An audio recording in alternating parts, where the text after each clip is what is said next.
There you are. Yes, Hello. hello, sir. How are you, Gidon? Hi, just 1 minute. I just turned on the Zoom, the YouTube, so it should Yeah, be recording in a moment. It's been a while. yeah, it's been a while. Let's see how it's doing over here. Yes. Yes, hello, sir. Shalom, shalom. Shalom, Gidon, manishma. Excellent. I would like to tell you that history has just been made moments I would, ago. I would love to know. The Knesset voted to instruct the government to work on applying Israeli sovereignty to Judea, Samaria, and the Jordan Valley. Wow, that is a big vote. First time in some 66 years, I think it is, 1967, Y- 76, That's 68, pretty, whatever we're up to, 58, I don't know. yeah, I think in the 50s there. Yeah, 58 sounds right. Yes, that's amazing. That's incredible. It's quite amazing that we in our generation are witness to this and are part of it. In other words, Yeah. I'm living here in the heart of Judea.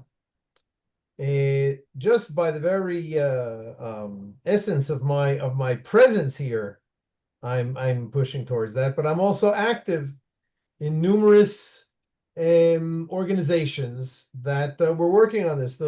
I think that the most important organization is the aptly named sovereignty movement, Hmm. which is basically what is known as the Women in Green. You might have heard of them. They are, I think, officially called Women for Israel's Future or something like that. Hmm. Basically, it is two people. It is Nadia Matar and Yehudit Katzover. Hmm. These two people have been focusing, laser focused, on applying on getting the law passed that would provide Judea and Samaria with Israeli sovereignty for decades. Wow. And that's not really true. They were doing a lot of things, but they definitely promoted this aspect. But they've probably been doing other things as well. But certainly, what comes to mind is supporting and uh, and hosting really the there's a place called Oz V'Gaon, which is overlooking the Gush Etzion traffic circle, the intersection. Excuse me, and it was named for the three young men, the three boys really, who were kidnapped and murdered, I think about 10 years ago. Hmm. Um, and they have developed it there. And don't tell anybody, but it is an unofficial settlement itself. There are, I think, a few families who are living there, and a few single young men who are living there. A few of them Wow.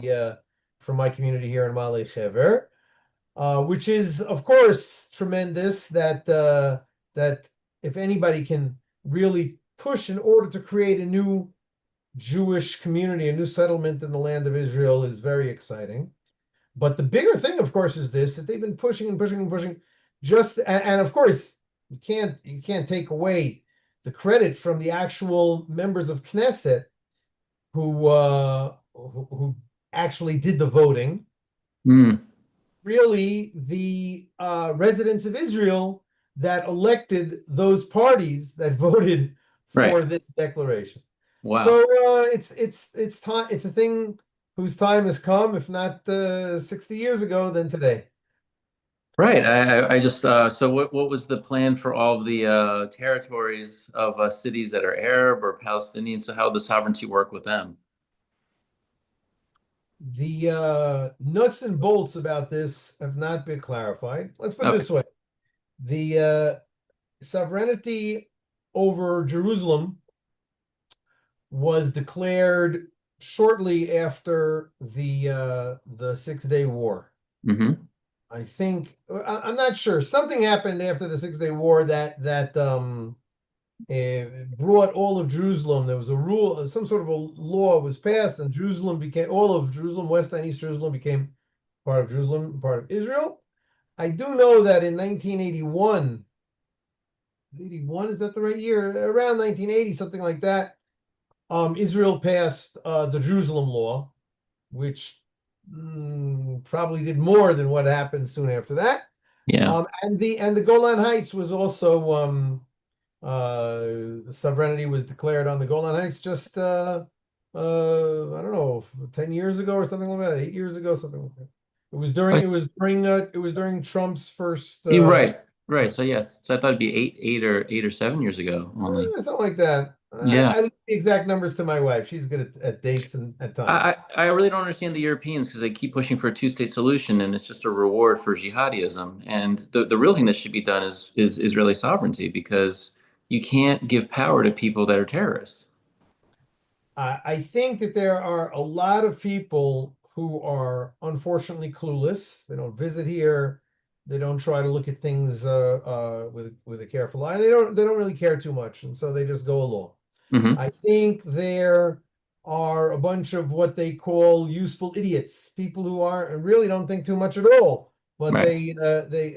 but mostly I think that it's because of anti-Semitism. I think that there are people who, and you see it all over social media today, how rabid people are against Israel.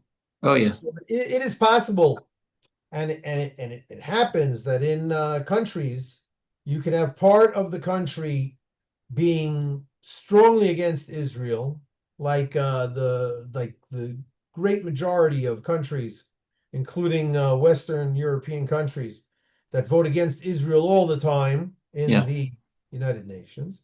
Yeah. But Israel and the Foreign Ministry of Israel, works very hard to build things together, and people are investing in Israel from all over the place.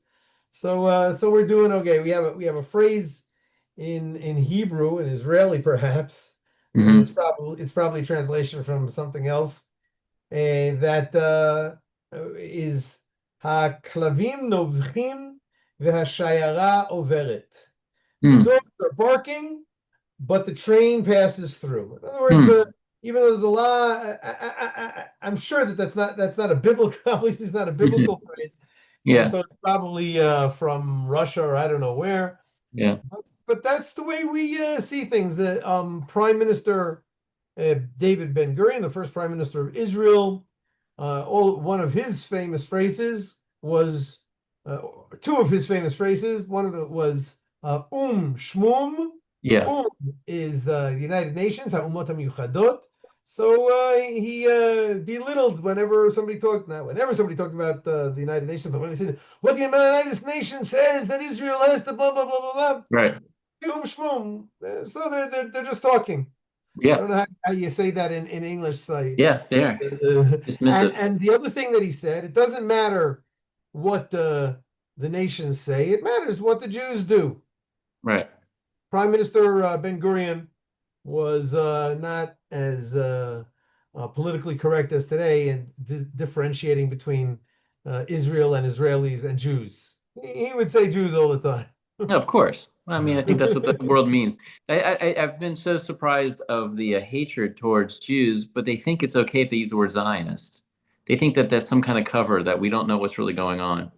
So Yeah. it's just one of those puzzling, perplexing human things of the hatred of the Jews. So much so that when there's a real genocide going against people, they don't say anything.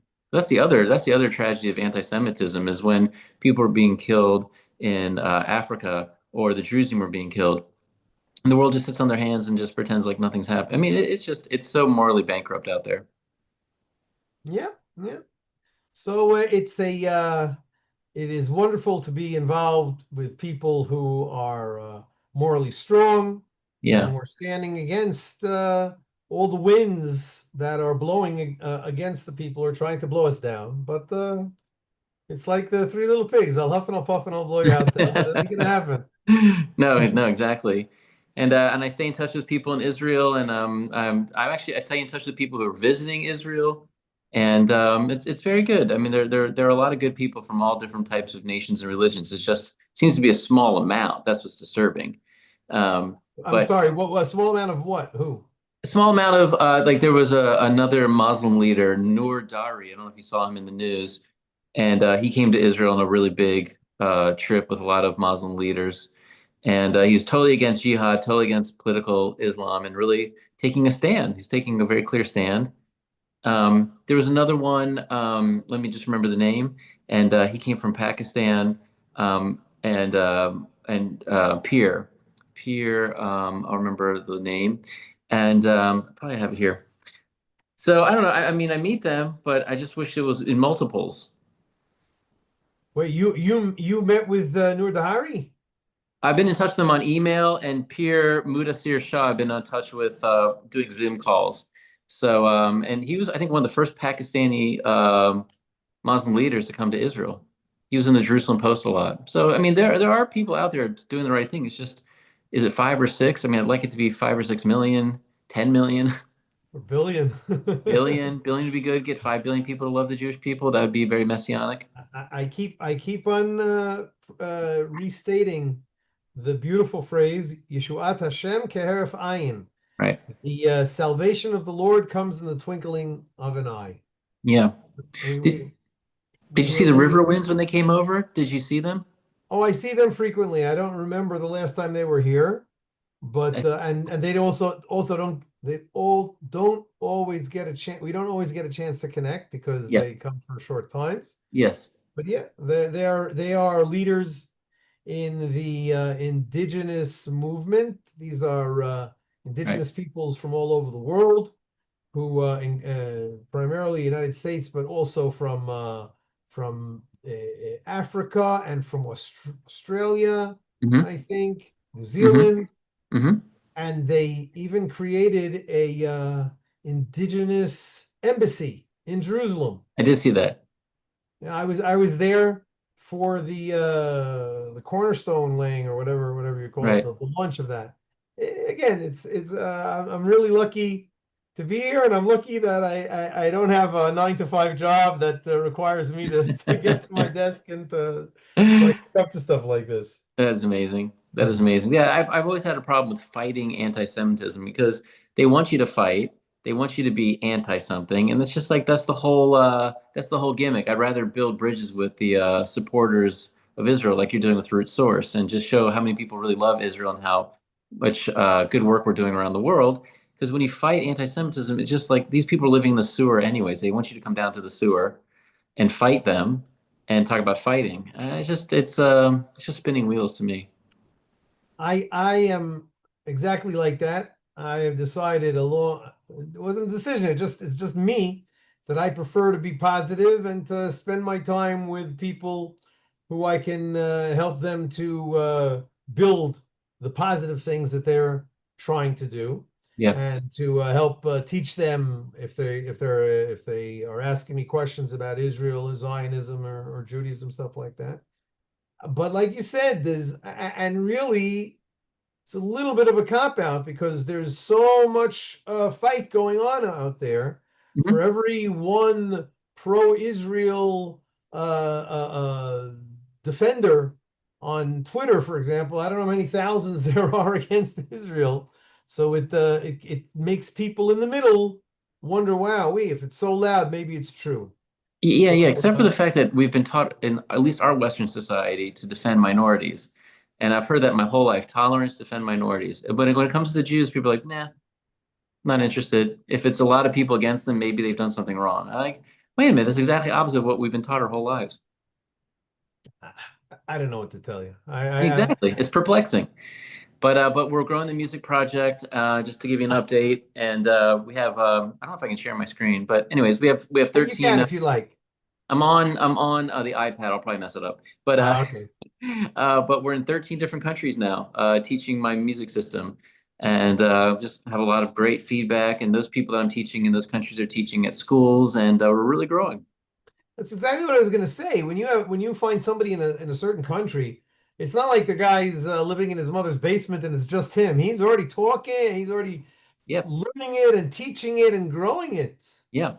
That's incredible. Yeah, so we're doing, thank you. We're doing 3 or 4 classes a week with Indonesia and Uganda and India, and just talking about Abraham Abulafia, Rabbi Abulafia from the 13th century, talking about universal language, and I tell people it's not Jewish per se in terms of its application. It's universal in application. Of course, it comes Yes. from a great Jewish rabbi, a Kabbalist, who's very proud to be Jewish. But he really even in his time he met with Christians and Muslims and taught and studied with them. He was a very universal guy for the year 1260 maybe. So you find these people in time that were really out of their time. Amazing, amazing. Yeah. So what is the format of the Universal Music Room, you called it? Universal language room. Universal Language Room. Yeah. So is it a nonprofit, an official nonprofit organization in certain country in all these countries? Right, right. Domesticated in the US and Tennessee as a 501(c)(3, the Bridge Institute, because I was living next to the George Washington Bridge. So I love this idea of bridging. And actually, the language has become very popular. I see people talking a lot about bridging differences and things. Which But which side of that bridge were you on? The Jersey or oh, Manhattan. I lived in Manhattan, and I reverse commuted to New Jersey Ah, to teach music. So yeah, so it was formed in 2004, and we celebrated 20 years of it. right. Yeah, and now it's doing well. And we get the format is really just to be on Zoom, show the system, show the permutations. We can do that another time. As I know, it's the 3 weeks. But I got my guitar back here. Where's my guitar? Look at that. Look You at that pretty Les Paul. There we go. pretty. Oh man, what a find. And and then people are learning it with from whoever they. I mean, they could be atheist or Buddha. I mean, it just Yeah. doesn't really matter, and there's no theology involved, and so we're really making so many connections. Somebody just wrote to me today that she's took up guitar She from the what? lessons. She started guitar lessons because of the system. Nice. Yeah. And who is your representative, if there is one, here in Israel? Well, I'm talking to people in Sfat and Yerushalayim, That's the good and we places. started a program in Zarzir at Afula. In Yep, Zarzir or Afula? in Zarzir. I know people know the word Afula, but we were in Zarzir Yeah. So and I met guess you could call it a suburb of Afula, yes, it's is that a Muslim city or Cherkesy? What is it? Bedouin Muslim. Bedouin. Yep, yep. I was connected with the Jane Goodall Institute of Israel. I Dr. didn't even know Itai. that that existed. Yeah, Dr. Itai Rothman. He's with Jezreel School. I forgot the name of the school. Right there. I should know the name of the school. I'll look up his title. And so I got connected with him. He said, "Come on by." So we started the program there. We're trying to expand it. Just it's just been tough with the war. And Yes. I want to tell you, geez, I want to tell you exactly his name of his school so I don't forget. Yeah, Max Stern. Max Stern, Yezreel Valley College. He's a teacher there. I have a friend who was working there. She moved Oh, uh, okay. a while ago to Jerusalem, but for a while she was running a some sort of a Christian Jewish academic program over there Oh, at the Max Stern College. yeah. He's just part of the Jane Goodall Institute of Israel and a researcher, senior lecturer there. So anyway, so Uh, we have three contacts there. We're trying to build it out, and then of course Rabbi Wendy. At some point I would like to build something with him. So yeah, so that's in Israel, and I've been learning. Thank God, I've been learning regularly um, with Rabbi David Sampson, and just a chavruta, just the two of you. with my Abulafia studies and his incredible world-changing, I think I don't want to exaggerate, but I think it's true. Scholarly research of Abulafia. He's put out 6 volumes of Abulafia. Yeah, Huh? yeah, it's on Kindle right now for a high price point until he's publishing it now, the physical book in Israel, and I think volume 2 is coming out, and My maybe volume 4. God. Yeah, I didn't even know this. And why is Kindle so expensive? He said I spent a lot of money. I want to get it back like an academic book. I think the price point is going to come down. I think when he first released it, he had the feeling that he only wanted very serious people to get access to that kind of information. And now I think it's coming down, and it is Please tell him. Please tell him to be in touch with me because I've got a lot of experience publishing books, so I can maybe give him Oh, a tip or two. oh, okay, great, great, great. Yeah, I think one of them's already out with Pomerantz. I don't know the store. Okay. Uh, but yeah, I'll tell him that we talked, and he's just phenomenal. I can't say enough good things about him. Just incredible, Amazing, amazing guy. He amazing was guy. he was my kid's English teacher for a while. Right. He started schools and taught in schools Ah, it's and crazy, crazy. amazing, amazing work. So I've been able to show him how much his books have influenced my music because he has charts and commentary and it's Abulafi is, I don't know, I've understood his permutation system, but I never understood his writings until I studied with Rabbi Sampson. He's really unlocked the whole thing. So again, what you have Zoom meetings with him to study together. So that's just one-on-one, or other people can join. Yes, one on one. We go through his book and he and I say this is really making sense. So I said, could I ask you to clarify that? And he goes through it and we learn together and we learn all of his writings and it's incredible. It's just unbelievable. Off the record, if I could be a fly on that Zoom room wall, then I would love to try. I would love to ask him to for myself and for him to give a class to the public and I would play some music and he would Oh, that would be teach. wonderful. Wouldn't that be great? Yeah. I think it's time. It's up to him and his comfort level. I mean, to me, Abulafi is very practical. It's very down to earth. It's a lot of gematria and Mhm. math, and so I don't see it. People say, "Oh, you're studying Abulafi. Oh my gosh, it's like another world." And it's like I don't know. I haven't seen that. It's very applicable. So anyway, so that's the news from here, and I'm so happy to hear about the news in Israel, and hope I I could. wanted to share big Yeah. news at Root Source. Oh, I don't please. I don't remember the last time we spoke, but and this is the first time that we're recording this, so anybody who watches this video is also going to know, but hopefully soon it'll be. You might remember that I was working on publishing the autobiography of a Holocaust survivor here in Israel, Mm-hmm. and we've been working, working, working. Finally, what is today? Wednesday, I think. Yeah. Earlier this week, I went and I picked up the author's copy printed of it. And here it is, a real book. Oh, that looks great. Thank you very much. Wow. It's Through, out. Through Faith and Fire, The Life of Rabbi Eliyahu Dermer. A very nice Oh, cover. Dermer. Please judge my books by their cover. Wow, Dermer is a part of my family name. That could be Is a really that small right? world. Yeah, Dermer. Yeah. Yeah, they Oh, was it how is Is it that? Lithuanian? Yeah, something like that. Dermer is my mother's side, and there were two brothers that married two sisters and came to America, and they were Dermer. I'll have to look it up. A member of the Israeli government is Ron Dermer. Oh, that's right. That's right. A big So very important uh guy, and he is like Rabbi Eliyahu Dermer's great nephew or something like that. oh man. So it I'll would have to look be that up. But that's a interesting to side note. see. That's very great that you've done that. Congratulations. It would be interesting to see if you're also connected to them. Really? I don't know if I can show it to you on here, but I have a video of my family in Lithuania in 1936. Oh, I'd love to see it if you could send it to me or the link. Yeah, I can send it to you, or I can show it kind of here. Let's see if it'll come up. Ah, Can you see that? Yeah. barely. What is that? It's on. It's the house. It's obviously very short. It's what is it? 10 minute long. Probably 10 or 15 minutes. No, no, no, no. But send it to me, and I'll I'll send it be to able to you. see it normal. Yeah, yeah, yeah.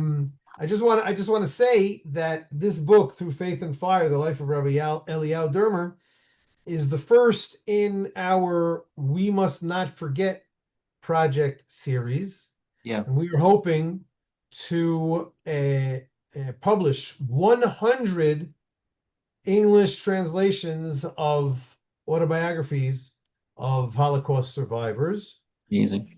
mostly Israelis, like Rabbi Dermer, who may or may not have written down their own autobiographies, but in Hebrew. So they are inaccessible to English speakers. Right. So that's what we're trying to do, and to bring that up today. There are out of the probably 5 or 6 million, I think, Holocaust survivors since the late 1940s, mid 1940s. Today, there's barely 200,000, maybe 300,000 who are still alive, For sure. and many of them are unable to tell their stories. So even though 100 is a drop in the bucket of a million and a 6 million and even of 100,000, but it's still something that we're trying to do. And so what we're going to Bulk be of doing, boat. we're going to be reaching out to people or to organizations and hopefully get them to adopt a Holocaust survivor that we Yeah. will be Okay. able to tell their story.